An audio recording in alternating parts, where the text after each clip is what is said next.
Now over the thing to remember. The scene starts tumble to the sound of the drums. Oh boy, there ain't no need to fight a silent ring. It ain't no big thing, just show her a little.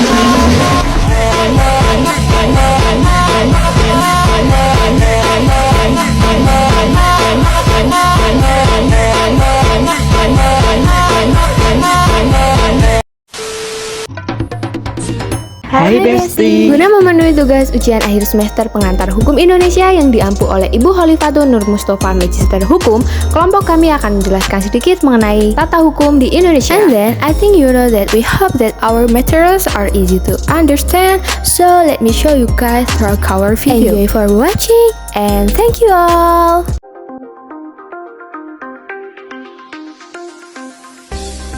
Tata hukum merupakan tatanan dari norma atau aturan hukum yang dibuat dan berlaku dalam suatu negara, termasuk juga bagian-bagian dari negara tersebut. Tata hukum berlaku pada saat ini atau bisa disebut juga dengan ius constitutum. Namun perlu digarisbawahi bahwa setiap negara di dunia mempunyai tatanan hukum yang berbeda dengan negara lain.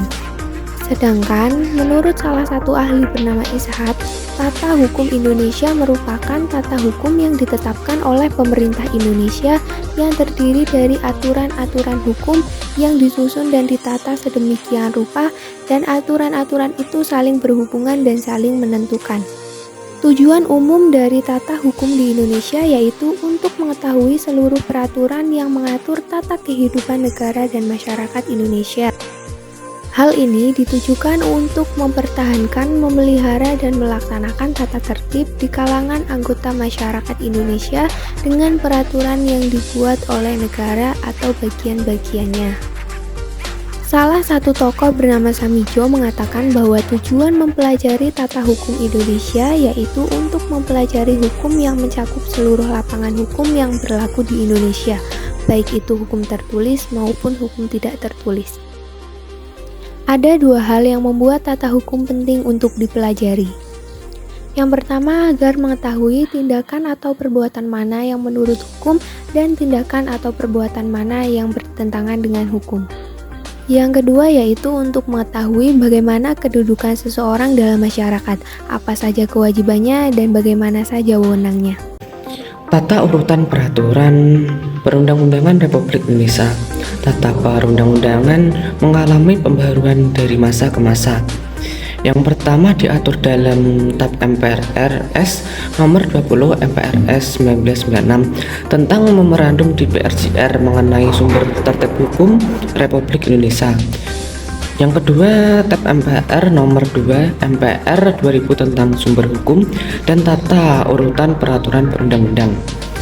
Dan terakhir, Undang-Undang nomor 10 tahun 2004 tentang pembentukan peraturan perundang-undangan. Tapi semua itu sudah tidak berlaku. Yang berlaku dan terbaru pada saat ini yaitu pada pasal 7 ayat 1 Undang-Undang nomor 12 tahun 2019 tentang pembentukan peraturan perundang-undangan. Berdasarkan peraturan undang-undangan ini, jenis dan hierarki peraturan undang-undangan Republik Indonesia adalah yang pertama UUD Negara Republik Indonesia tahun 1945, ketetapan MPR, UU atau Perpu, peraturan pemerintah, peraturan presiden, keputusan menteri dan instruksi menteri, peraturan daerah provinsi, dan yang terakhir peraturan daerah kabupaten atau kota.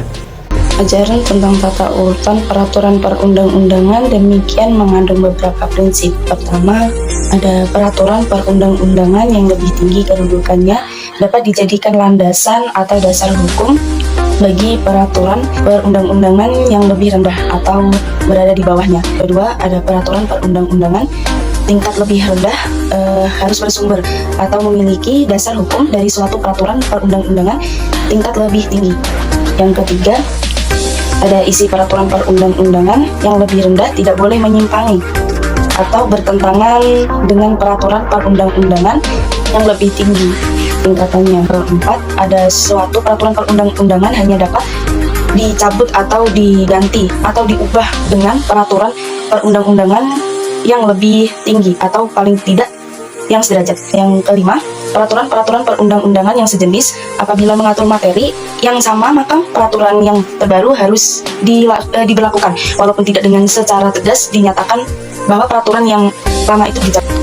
Konsekuensi penting dari prinsip-prinsip di atas harus diadakan mekanisme yang menjaga dan menjamin agar prinsip tersebut tidak disimpangi atau dilanggar.